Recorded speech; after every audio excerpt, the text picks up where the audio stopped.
Welcome to the Small Business Show. My name is Swire from Garuda Promo. Today we have Jesse Torres, principal from Royal West. How are you doing, Jesse? Doing great. Thanks for having me on, Swire. Can you please tell the viewer a little bit about your bio and then your role at Royal West?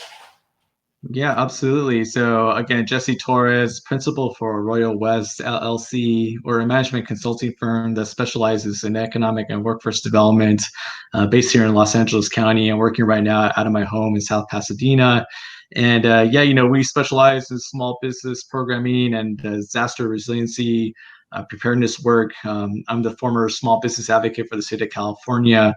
And before then, I was the regional director for the Los Angeles Small Business Development Center Network, which covered programming for LA, Ventura, Santa Barbara counties. And so I have a pretty significant background in small business development work, and helping stand up a lot of major programs for small businesses. And have had my own firm now for the past year. And I have to say, managing programs, helping small businesses is one thing. Being your own entrepreneur is a whole other set of interesting, occurrences. So it's great to be now on the other side of that work. Great. Well, you actually mentioned our topic today is the disaster preparedness and resilient plan. I'll skip the why because we now know why we need it.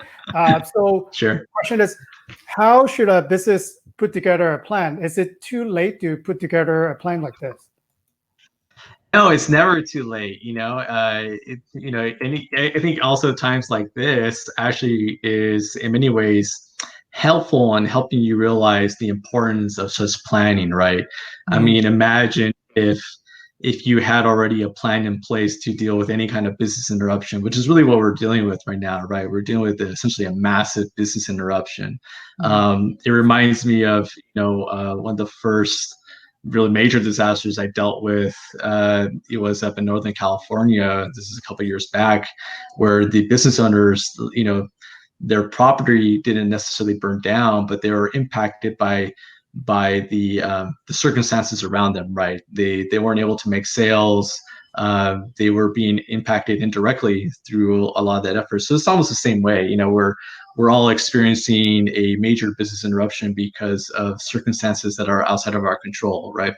So you can ask, how do you begin approaching that? How do you start even developing some kind of actionable plan for yourself? And a lot of it really begins with an external scan. What is a likely scenario going to look like? And I'll tell you this: I guarantee nobody really had global pandemic on their mind, as they approached the year, right? But they might have been thinking about things like fires, right? Earthquakes, maybe power shutoffs if you're up there in Northern California.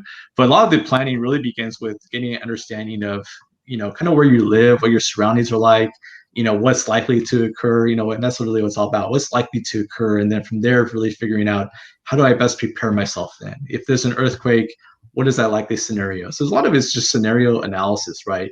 And then from there, building out the plan that makes the most sense to your business. How would you operate if you, if your business is interrupted for 3 months, for 6 months, if you had no power, and really just going through that work of developing a framework that helps you become more resilient. But that's what really a lot of it is. It's just really trying to understand, okay, what's likely, and then how would I respond in that situation, if that makes sense. Because I think I myself has emergency kits. My kids is a Boy Scout, so he forced us to put together a pack. So that was good. That actually saved us in our home. We have canned food and things like that. But I think a lot of us call on is the severeness. We have to actually shut down. Mm-hmm. Nobody would really plan for that. But then from what you have seen, what are some of the examples that a business prepare for and able to respond a situation better than others? Yeah, absolutely. Yeah, and it's funny because the Boy Scout motto, "Be prepared," right? And it's funny that's a really good motto to live by. Being prepared. I've seen the ones that really have been able to respond most effectively, right? And it's hard because it is such an unprecedented time. It's really extraordinary, the impact of it all, because it is truly global. I mean, there isn't really one place on the earth where you're not, experiencing. It's not like you could go to a different market, right, or a different state and achieve success. No, like we're all going through the same kind of misery right now. What I'll say though is that what I've observed in the past 3 or 4 months is the ones that have had it better are those that asked the big questions early on. They reached out to their employees, before reopening and said, if we did reopen, would you come back? Would you, is it better for you to be on unemployment? What is your current situation so I can plan more effectively? Something even I did when it became really obvious that we were in the middle of something really unique, is I reached out to all my clients and I said, how likely is it that we will continue to have a contract this year? Is there a way to adjust the work and the scope of the work so that you can continue to pay me and I'm doing something that's actually meaningful to what you're trying to accomplish now, right? And so I think those that have fared better are those that ask those really hard questions at the beginning, who had the foresight to think about the worst case scenario, right? And weren't afraid to just embrace that, and just deal with it as it came. And so I know that can be very difficult to do, especially when you're trying to juggle family responsibilities, when you're trying to figure out, okay, what's going to happen with my kids' school? How am I going to take care of my elderly parents? But that's one of the most important things you can do, if it is after a long day of work, is just sitting down and mapping it out, those scenarios. Okay, what is the worst case here, and how would I respond? Do I need to effectively walk away from this business because it'll cost more than to actually try to make it work? So those kind of real conversations are really helpful even now. And that's something you can do even now, is just have that real honest conversation about what the next 6 months will look like. Yeah, I think you and I talk to a lot of people, and we also like to do a lot of networking. So I think for the client and people that I talk to who are better at just they have been doing what we're doing right now. So for example, they already have employees working from home. They already, maybe the IT infrastructure is already offsite, or they just go to a VPN and work remotely, or they do have their inventory are taken care of. So, but if all of the world shut off, shipping is like 3 times more expensive, and then your normal supplier may run off something that you normally get every day. So I think these are the things that, even if the most prepared was still being caught off guard, by that. But then I think by talking to people, like by having that difficult conversation that you would call it, we actually open doors, like what can we really still try to work together? Maybe we just have to pivot a little bit and find a way to adjusting to our new world, I would call it. Right. What I've been telling everyone is that you need to be open to any kind of solution. However crazy it might seem, however uncomfortable it might make you, now's the time to not be afraid to lean in. And I could give an example of there was a business owner up in Northern California, and rural Northern California, where she was really trying to figure out, what should she do? Should she try to stretch her business into the street, and get a permit to do it? Should she try to open, at 50%? Should she try to roll out a new product line? And my response to her was like, yes, do it all. Try it all. Don't be afraid to do new things, I mean, even for myself, anytime somebody offered me an opportunity to go on a podcast, to go on a show like yours, right? Just jump at it.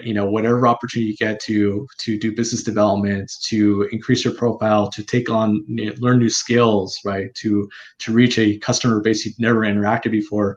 Now's the time to do that. And because you're going to need to do something really creative, to get through the next 6 months, so, a lot of it's just, getting comfortable with risk, right? Putting on that entrepreneurial mindset, that's going to be a big deal right now to help get you through. What are some of the resources available? I know that you have created a website, for COVID-19 Biz Tools.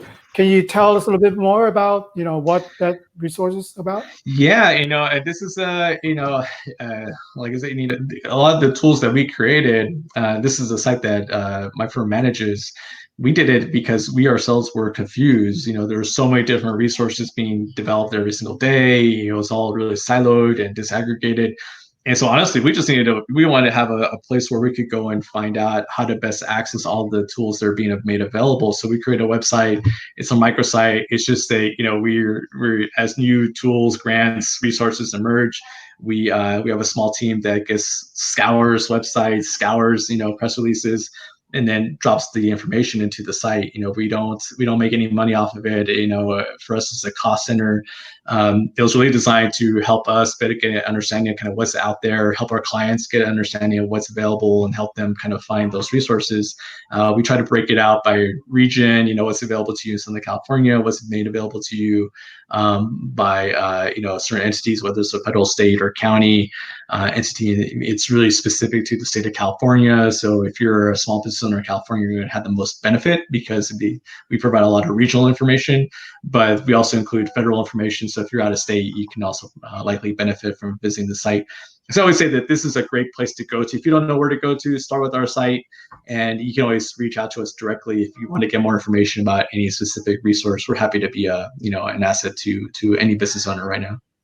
Yeah, I've been to the site. There's a lot of information, anywhere from loans, grants, resources, like who to contact.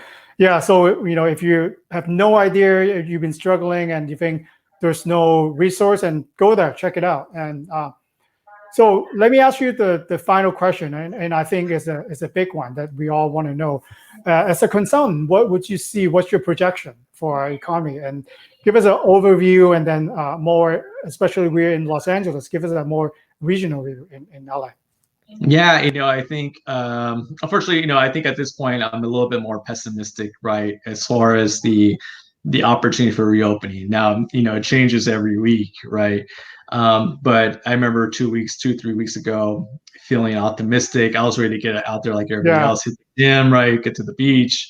And then unfortunately, I just think you see a lot of, we kind of call it the patchwork pandemic, a lot of a lot of different views about things like face masks and how to reopen properly, right? And I think you're seeing the impact of that. So my gut says that, really the rest of this year, we're going to be experiencing some major business interruptions. I would plan accordingly. I would be looking at 2021 and thinking about really this next 6 months is about survival, right? Doing whatever you got to do to survive. And with some sense of normalcy really coming back in 2021, so that's just my gut. That's what I think, just observing, the trends and seeing how the rest of the country is kind of responding. We're an interconnected society. We're never going to be closed off to either negative or positive influences from the other states, from the other parts of the world. And so, now it's just a really good time to hunker down, do your scenario analysis, do your decision trees, figure out what resources make the most sense for you. If you're having a hard time figuring out what is the most appropriate for your business, feel free to reach out to us. We're happy to help you guide you through the process and the different resources that are out there. Okay, thank you so much, Jesse. I'll put your email here. If viewer wants to reach out to Jesse, send him an email. He's a really good guy. A lot of resource and information. Thank you, Jesse. For coming on. I'll check in with you hopefully in 6 months, and hopefully our view and our economy will have turnaround. Awesome. Thanks, man. Thanks for having me on the show. Take care. Bye. Bye.